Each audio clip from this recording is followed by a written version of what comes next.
eu tenho que escutar essa palavra como uma criança indefesa.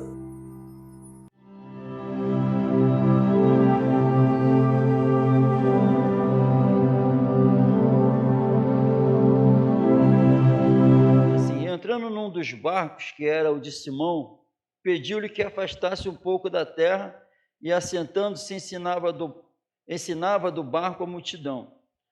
E quando acabou de falar, disse a Simão: faze-te ao mar alto e lançai as vossas redes para pescar. Respondendo Simão, disse-lhe: mestre, havendo trabalhado toda a noite, nada apanhamos, mas porque mandas, lançarei a rede. E fazendo assim, colheram uma grande quantidade de peixe, e rompia-se-lhes a rede. E fizeram sinal aos companheiros que estavam no outro barco, para que o fosse ajudar. E foram e encheram ambos os barcos, de maneira tal que quase iam a pique. E vendo isso, Simão Pedro prostrou-se aos pés de Jesus, dizendo: Senhor, ausenta-te de mim, porque sou um homem pecador. Pois que o espanto se apoderara dele e de todos que com ele estavam por causa da pesca que haviam feito. E de igual modo também de Tiago e João, filhos de Zebedeu, que eram companheiros de Simão. E disse Jesus a Simão: não temas, de agora em diante serás pescador de homens. E levando os barcos para a terra, deixaram tudo e o seguiram. Nós vemos aqui quantas vezes eu já escutei mensagens nesse contexto aqui, nesse tema. E eram pescadores, relataram que não pescaram nada a noite toda. E o Senhor Jesus manda eles lançar a rede de novo, sabendo que eles não pegaram nada, e eles dizem: a noite toda não conseguimos. E Jesus manda: lança a rede. E a Bíblia diz que encheu os cestos de tal maneira que teve que ter ajuda, jogou no barco e quase que o barco afunda, vira, por causa de tanto peixe que pescaram. E a Bíblia afirma, depois que Pedro, maravilhado, impactado com o que aconteceu, com o que tinha acontecido, a Bíblia diz que Pedro ficou tão encantado diante daquelas palavras, diante do que aconteceu, ele se prostra aos pés de Jesus e fala: sai de perto de mim, eu sou um pecador. Amém? A pureza de Jesus, a palavra de Jesus, os milagres de Jesus, a santidade de Jesus levou Pedro a se prostrar aos pés dele e declarar: o Senhor não pode ficar perto de mim, porque eu sou um pecador. Amém? Aí o Senhor Jesus diz assim em Mateus: aprendei de mim que sou manso e humilde de coração. Amém? Jesus. Aprendei de mim que sou manso e humilde. Característica, Jesus descrevendo ele: sou manso e humilde de coração, não é de palavras. De coração, não é de palavras. Aí, o que eu percebo? Jesus descreve ele dessa maneira, mas a Bíblia afirma que o Senhor Jesus nasceu de uma forma milagrosa no ventre de Maria, gerado pelo Espírito Santo. Gerado pelo Espírito Santo. Quem foi gerado pelo Espírito Santo, depois já homem, se descreveu como manso e humilde de coração. Amém? E a Bíblia afirma também que nós temos que receber essa palavra como uma criança. E a Bíblia diz que quando eu escuto o verdadeiro evangelho, quando eu escuto o verdadeiro evangelho e passo a crer nele, sou selado com esse Espírito. Amém? E é esse Espírito, o papel do Espírito, gerar uma nova criatura. A Bíblia afirma que a lei veio por intermédio de Moisés, mas a verdade e a graça veio por meio de Cristo. Amém? Então, em nome de... Agora também a Bíblia afirma que o Senhor resiste ao soberbo, porém concede graça aos humildes. Amém? E lembre-se, a verdade veio? A verdade veio, mas a Bíblia afirma que junto com a verdade veio a graça. Amém? A lei veio por intermédio de Moisés, e que a Bíblia diz que a lei mata, o Espírito vivifica. A graça é o Espírito. Amém? A graça é o Espírito.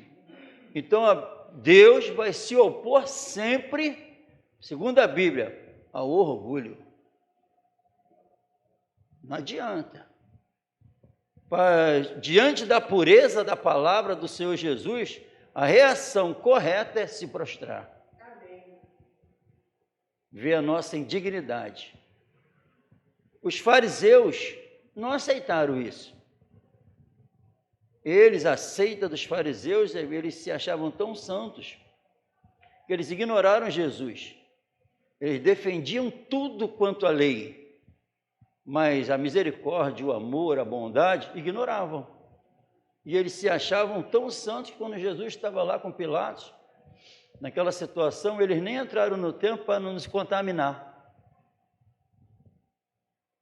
Mas esqueciam da justiça, da misericórdia, da bondade. Amém? Se acham tão cheios de si que a Bíblia diz que o conhecimento incha, mas o amor edifica. Então, para muitos, o conhecimento vai inflamar o ego, mas não vai haver uma transformação de vida. Outros vão se irritar, não vai querer se dobrar. Mas os humildes vão receber da graça sobre graça. Amém?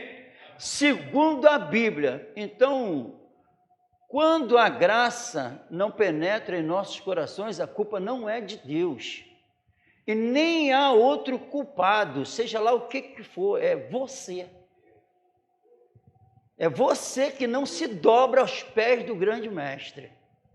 É você que não, os olhos do entendimento não foi iluminado, a incredulidade permanece. Não se dobra ao Senhor. Amém?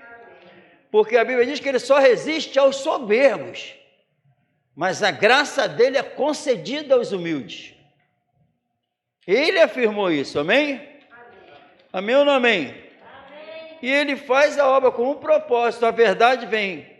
Por isso que a Bíblia fala que os mandamentos não são pesados, porque junto com os mandamentos, a Bíblia com a verdade, veio a graça. Amém? Mas a graça só penetra num coração e transforma o ser quando abre o coração com humildade. Senão não vai. Amém? Ele resiste, não concede. Por isso que o apóstolo Paulo entendeu muito bem isso.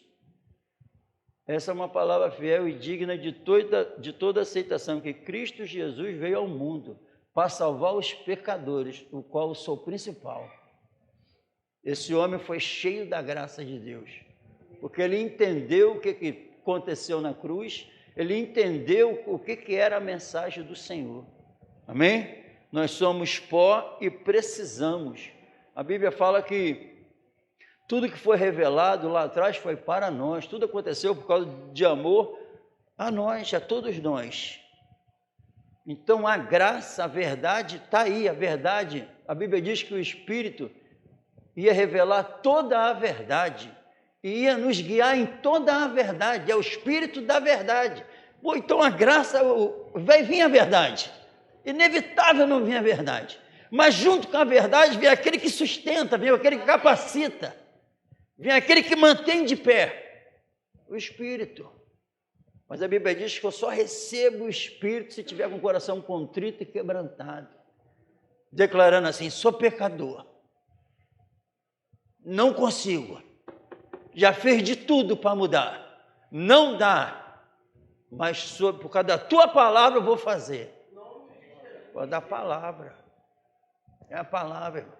Não se engane, a Bíblia diz que aquele que começou a obra é poderoso para terminar. Significa que toda necessidade da minha alma ele vai suprir. Porque a Bíblia diz que ele supre tudo em todos. Mas primeiro ele quer transformar o nosso caráter. Porque tem um início. Quem não nascer de novo, a Bíblia fala 2 vezes, quem não nascer de novo não pode ver e nem entrar. Então quem nasce de novo, que recebeu o Santo Espírito e é gerado de novo, a Bíblia diz que vê e entra. Fica lá onde? Nas regiões celestiais, buscando o quê? As coisas de Deus, pensando nas coisas de Deus. Amém?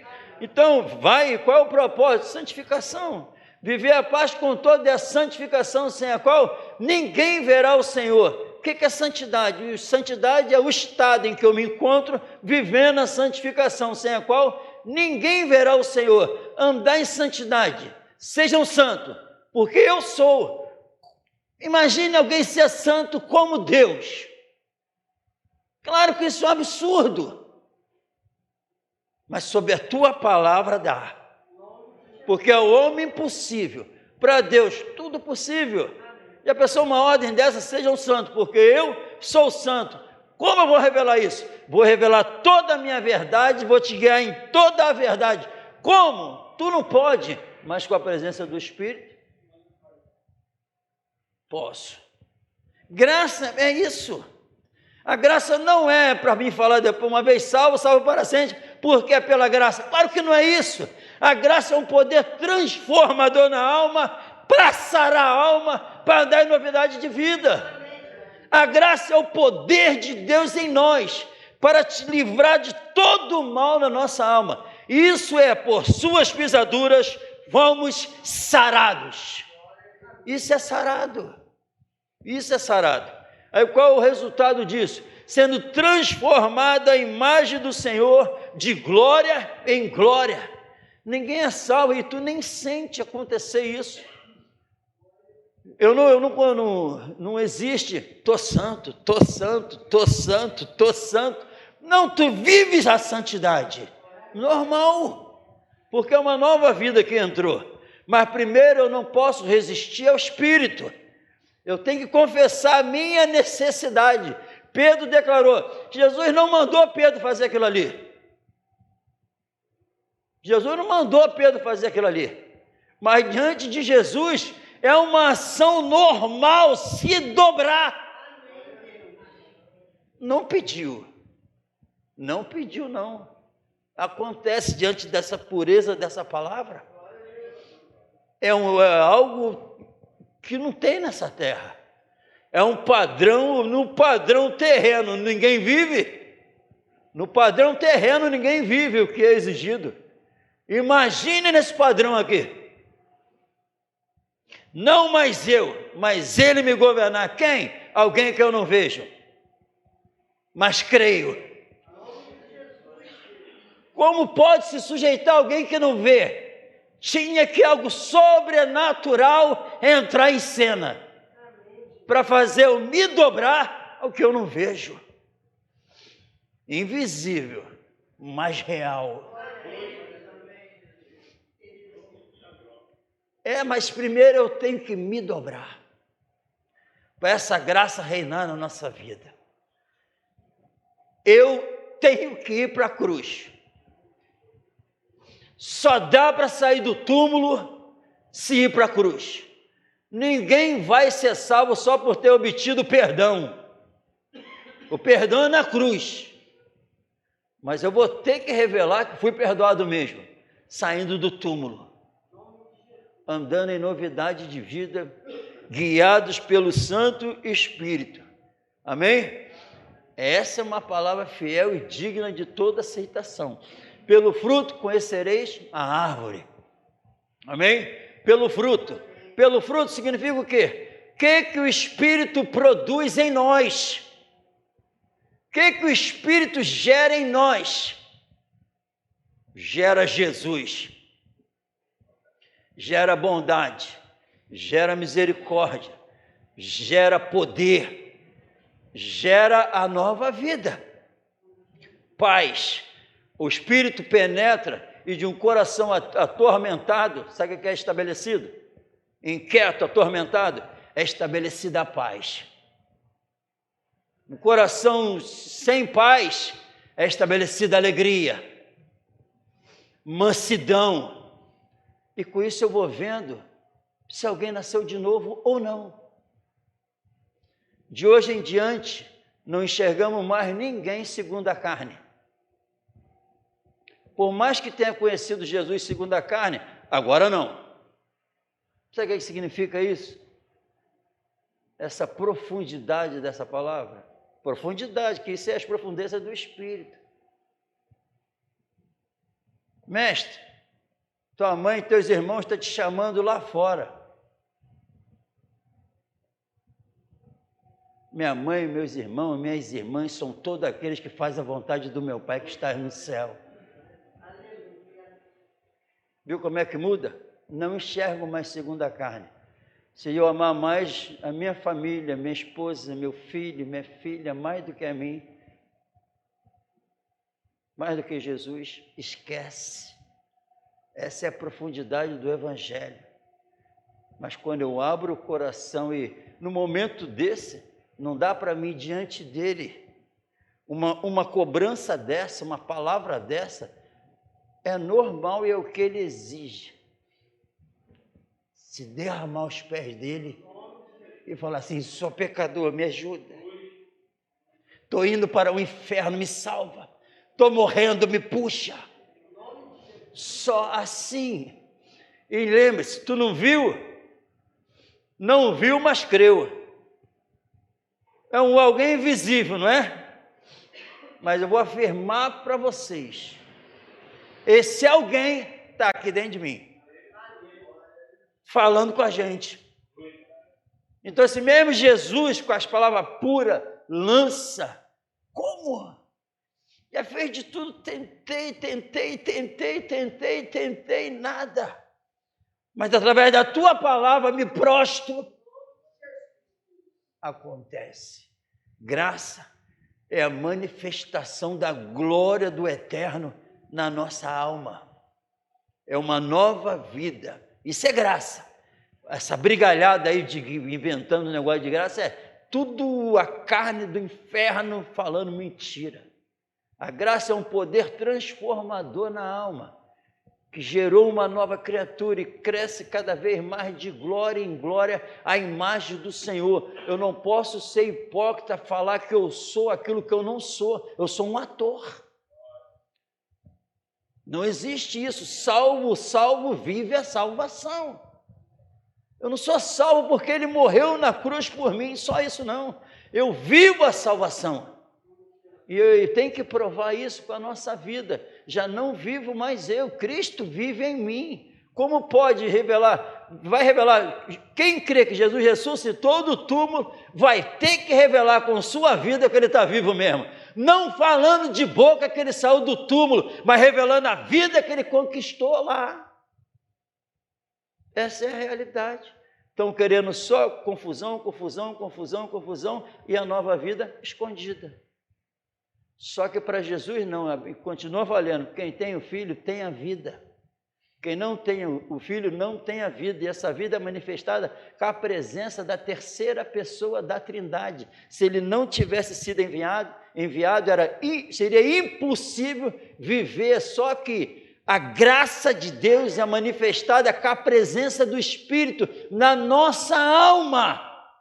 Aqui dentro, tomando conta do nosso ser. Capacitando, eu estava lendo aqui, Jesus falando com os fariseus, falando, e eles questionando, Jesus falando, e eles discutindo, vão matar ele, tem demônio, aquela guerra, e ele continuando falando a verdade, ele não para de falar a verdade, em cima da verdade, na festa, na grande festa que ele fez aquele milagre maravilhoso, e ele continua falando, e eles contam, querendo matar, querendo prender ele, mas no grande dia, no último dia, Deus, quem tem sede, vem a mim.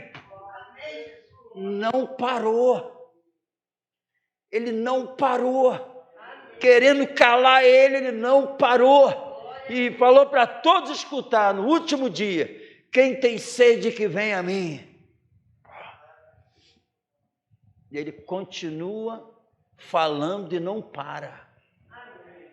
Porque é o poder de Deus para a salvação de todo aquele que crê. Primeiro é para a salvação. Quem vai ser salvo? Aqueles que se prostram aos pés deles e reconhece que está precisando de um Salvador. Não se armar esse orgulho do inferno que tanto se levanta para se achar bom, para se defender, justiça própria, não precisa, com a vida revela que ele tinha que fazer aquilo mesmo. Pela graça sois salvos, no meio da fé. Isso não vem de vós, é um dom de Deus, é um presente para que ninguém se glorie. Os orgulhosos não vão desfrutar dessa graça na alma, mas segundo a Bíblia, os humildes vão receber esse poder e vão falar de acordo com o seu mestre falou. Aprendei de mim, que sou manso e humilde de coração, uma alma transformada pelo Espírito Santo. Resumo, aprendei de mim. Jesus está dentro de você? Essas palavras têm que soar para os outros com a tua vida. Aprendei de mim, que sou, com a presença do Espírito, todo cristão chega a isso e vai desfrutando, segundo em Efésios 3,19, o grande propósito, para nós participarmos da plenitude de Deus. Plenitude de Deus, porque a igreja é o poder de Deus na terra. Não vos deixe enganar, filhinhos. Aqueles que praticam a justiça é justo como ele é. Os que praticam, não é só escutar, não é só palavra, não é... O homem, ele se gloria nas coisas que ele produz. Mas Jesus, totalmente diferente, falou assim: como pode vocês crerem em mim se vocês ainda buscam glória de homens? Eu não busco a glória de homem, eu busco a glória daquele que me enviou. Não vos engane, quem busca a glória daquele que me enviou, esse é verdadeiro, e nele não há injustiça. Enquanto o propósito de vida não for buscar a glória de Deus, com a minha vida, aprender mais, se submeter mais, com humildade, isso é revelar que eu busco a glória de Deus pelo amor que Ele revelou por mim. Enquanto não for esse o teu desejo, o Espírito Santo não está na tua vida. Porque o propósito de um salvo eu busco a glória daquele que me amou e se entregou por mim. Esse é o propósito. Se não for esse, o Espírito ainda não está com você. Essa palavra é pura, muito pura, não é? Ela é pura assim, para se eu estiver necessitando e desesperado como eles, se prostrar e me ajuda, sou pecador. Aí ele diz também, de coração, ele diz, caótico a situação de Pedro aqui, mas quem se entrega assim, se humilha dessa forma, escuta a mesma palavra, não tema, tu vais ser meu discípulo, tu vais ser pescador de homem. Mas viu a atitude primeiro? De um pecador que desesperado, vou para o inferno. Não, com o coração contrito desse jeito ele levanta, não tema. A minha ação, a minha palavra, o meu proceder é para gerar isso no teu coração, para te levantar e fazer você meu servo. Continua valendo. Amém? Ele resiste ao soberbo, mas a ação sobre-humana dele, o favor, ele concede aos humildes. Que seja essa a realidade em nossas vidas, em nome de Jesus. Vamos nos colocar de pé.